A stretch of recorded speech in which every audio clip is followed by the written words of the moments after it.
The Golden Goose by L. Leslie Brooke.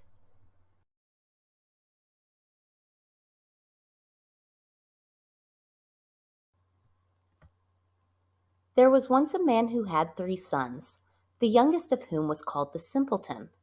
He was laughed at and despised and neglected on all occasions. Now it happened one day that the eldest son wanted to go into the forest to hew wood, and his mother gave him a beautiful cake and a bottle of wine to take with him, so that he might not suffer from hunger or thirst.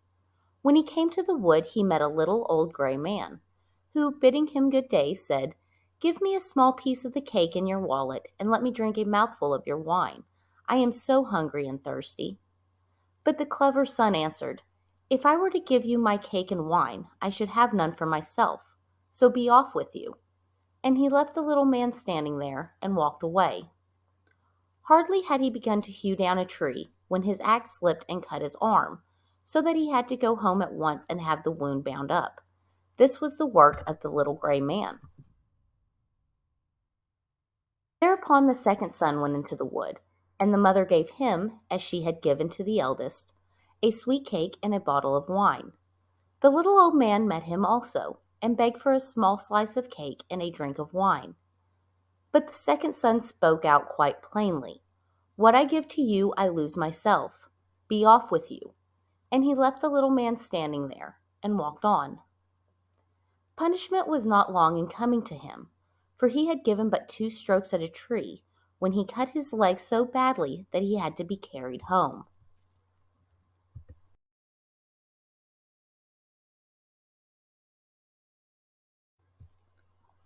Then said the simpleton, "Father, let me go into the forest and hew wood." But his father answered him, "Your brothers have done themselves much harm, so as you understand nothing about wood cutting, you had better not try." But the simpleton begged for so long that at last the father said, "Well, go if you like. Experience will soon make you wiser." To him the mother gave a cake, but it was made with water and had been baked in the ashes, and with it she gave him a bottle of sour beer. When he came to the wood, the little gray man met him also, and greeted him, and said, "Give me a slice of your cake and a drink from your bottle. I am so hungry and thirsty." The simpleton replied, "I have only a cake that has been baked in the ashes, and some sour beer. But if that will satisfy you, let us sit down and eat together." So they set themselves down, and as the simpleton held out his food, it became a rich cake, and the sour beer became good wine. So they ate and drank together, and when the meal was finished, the little man said, "As you have a good heart, and give so willingly a share of your own, I will grant you good luck. Yonder stands an old tree. Hew it down, and in its roots you will find something."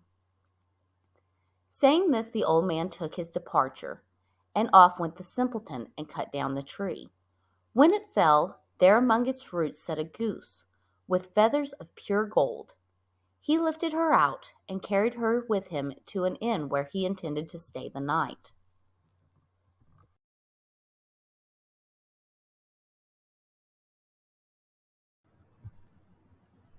Now the innkeeper had 3 daughters, who on seeing the goose were curious to know what wonderful kind of bird it could be, and longed to have one of its golden feathers.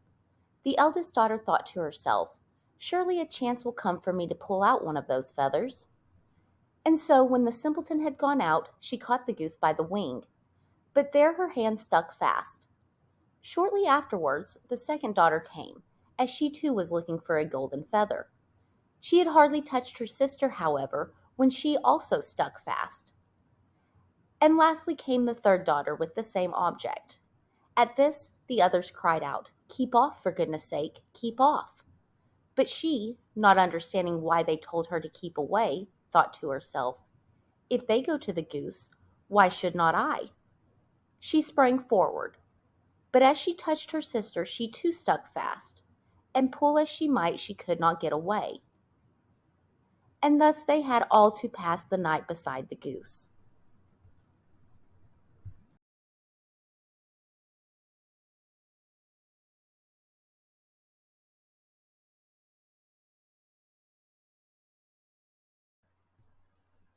The next morning the simpleton took the goose under his arm and went on his way, without troubling himself at all about the three girls who were hanging to the bird.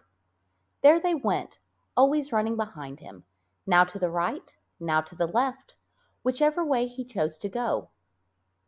In the middle of the fields they met the parson, and when he saw the procession, he called out, "Shame on you, you naughty girls!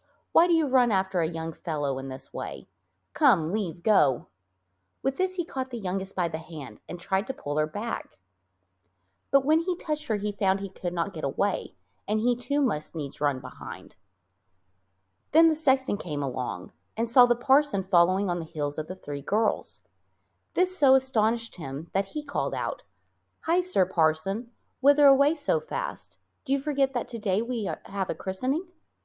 And ran after him and caught him by the coat, but he too remained sticking fast. As the five now ran on, one behind the other, two laborers who were returning from the field with their tools came along. The parson called out to them and begged that they would set him and the sexton free. No sooner had they touched the sexton than they too had to hang on, and now there were 7 running after the simpleton and the goose.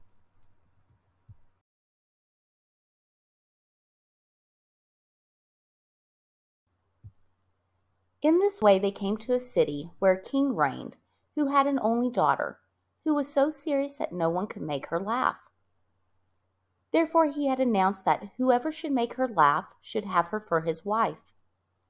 When the simpleton heard this, he went with his goose and his train before the princess. And when she saw the 7 people all running behind each other, she began to laugh, and she laughed and laughed till it seemed as though she could never stop. Thereupon the simpleton demanded her for his wife, but the king was not pleased at the thought of such a son-in-law, and he made all kinds of objections. He told the simpleton that he first must bring him a man who could drink off a whole cellar full of wine. At once the simpleton thought of the little gray man, who would be sure to help him, so off he went into the wood, and in the place where he had cut down the tree, he saw a man sitting who looked most miserable. The simpleton asked him what was the cause of his trouble. "I have such a thirst," the man answered, "and I cannot quench it. I cannot bear cold water. I have indeed emptied a cask of wine, but what is a drop like that to a thirsty man?" "In that case I can help you," said the simpleton. "Just come with me, and you shall be satisfied."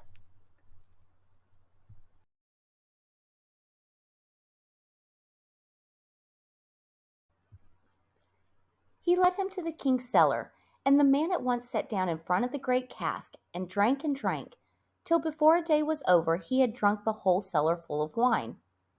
Then the simpleton demanded his bride again, but the king was angry that a mean fellow everyone called a simpleton should win his daughter, and he made new conditions.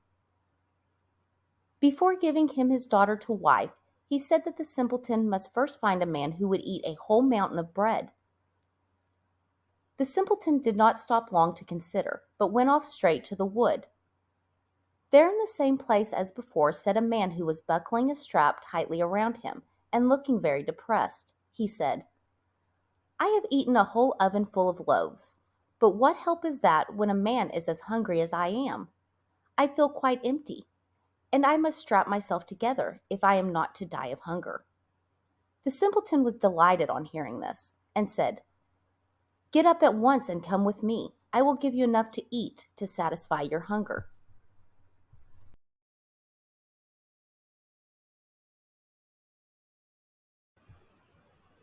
He led him to the king, who meanwhile had ordered all the meal in the kingdom to be brought together, and an immense mountain of bread baked from it. The man from the wood set to work on it, and in one day the whole mountain had disappeared. For the 3rd time the simpleton demanded his bride, but yet again the king tried to put him off, and said that he must bring him a ship that would go both on land and water. "If you are really able to sell such a ship," said he, "you shall at once have my daughter for your wife." The simpleton went into the wood, and there sat the little old gray man to whom he had given his cake. "I have drunk for you, and I have eaten for you," said the little man, "and I will also give you the ship. All this I do for you because you were kind to me." Then he gave the simpleton a ship that went both on land and water, and when the king saw it, he knew he could no longer keep back his daughter. The wedding was celebrated, And after the king's death, the simpleton inherited the kingdom and lived very happily ever after with his wife.